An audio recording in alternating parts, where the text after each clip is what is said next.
Can you give an area of the car with which the shots emanated from? Yes. And could you describe to the ladies and gentlemen of the jury what area of the car did the shots that killed Anthony Williams emanate from? From the driver's side back seat. As to the shot that killed Christopher Thomas, where did that shot emanate from? Driver's side back seat. Okay. Is it possible for there to have been two shooters inside that car? No. Why not? There is no time. So explain what that means.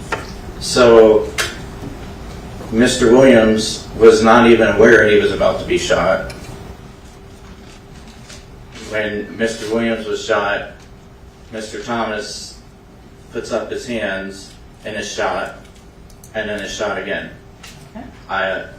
There's no time for anybody to switch a firearm. If there were, I believe one of those individuals would be alive. There's no time to switch. It was a very, a rather rapid event of firing. Okay. Can you say the length of time between the fatal shots and then the staged drive-by shots later on? It was enough time for the heart to stop beating, for there to be no circulation due to the wounds that I examined from the medical examiner's office. None of the wounds have any blood in them, which tells me that they're all ante-mortem wounds. So the time was long enough for the heart to stop beating. Okay. Is there scientific or medical testing to recreate that in any way, shape, or form? Yes, it's knowledge. It's I'm sure the medical examiner could say the same thing. So in terms of, it's nothing that can be recreated with a live human? Correct. In terms of the number of shots, you said 17 outside the car. How many rounds were fired inside of the car? 3.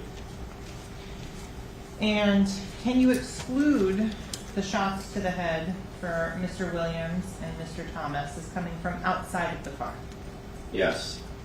How can you tell the ladies and gentlemen of this jury that, for example, shot that was marked as H in the,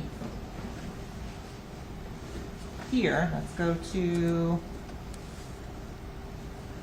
6755. How can you tell the ladies and gentlemen of the jury that shot H is not the one that wound up in the face of Mr. Thomas? Because Mr. Thomas is already crumpling at this point, and he is actually he's in the clear, if you will, of site H. How can you tell the ladies and gentlemen of the jury that site H is not the shot to the back of the head of Anthony Williams? Because site H continues and strikes Anthony Williams in the shoulder. In terms of site K, the one that goes completely across the car, how can you tell that no one was sitting in the rear driver's side seat when that bullet came through the car? It would have hit their legs.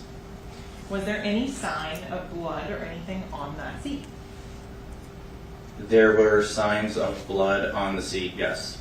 Can you explain to the ladies and gentlemen of the jury what is Blue Star? You've talked about it a little bit. Blue Star is a chemical that is used in forensics. It's very similar to what most people know as luminol. What's the difference between the two? Luminol is a very caustic chemical, and it's not really healthy to use. It's effective, but it's not really healthy to use. Blue Star accomplishes the same thing.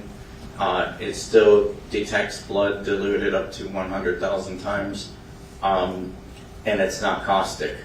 Oh. So it's attracted, luminol and Blue Star, they're both attracted to the heme group of blood, primarily iron, and it will detect trace amounts of blood even after it's been washed. So if you have blood on your shirt and you throw it in the wash, throw it in the dryer, and then hand it over to me. I'm going to tell you to put it back in the wash because there's blood on it still. Okay. What if it's been 5 years? You'll still get that result. Okay. And what type of result are we looking for? We're looking for blood. And so what does it look like if there is blood? So if there is blood, and that's the other difference between luminol and blue star.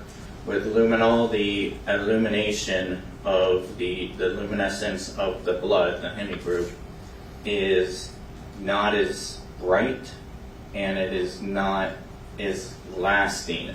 So you have to be very quick with your photograph in order to get it. With blue star, it is very bright and it's lasting, so it's long enough for us to get a photograph of it multiple times, and if we need to, we can come back and squirt it again and duplicate the result if we're not happy with our photographs. Okay. In terms of the luminol, does that destroy the DNA? No. Okay. Does blue star destroy DNA? No. So is there a version that the sheriff's office uses now? More so than the other? Is there a preference? We primarily use blue star. Okay. Before we end, is that something you could demonstrate here in court as to how blue star works? Yes. Do you have some with you? Yes.